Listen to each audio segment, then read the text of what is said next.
ensuring the visibility and clear accountability of the pending bills, but it doesn't solve the pending bills. However, the pending bills question has been around for a while. From 2005, we have accumulated some bills dating back to 2005. The government has taken a proactive approach by constituting a committee which has assessed these bills, and as I've mentioned, and the 229 which have been cleared for payment, about 80 billion, which is relating to road sector, is being paid as we speak. The rest also, once we conclude the exercise, we will take a proposal to the cabinet through cabinet cab memo, which then would give us the go-ahead to come up with strategies of paying the other pending bills.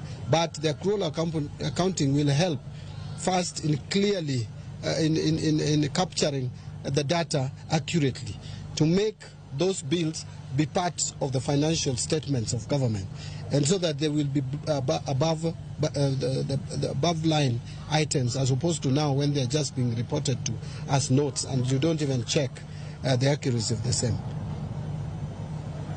Yes.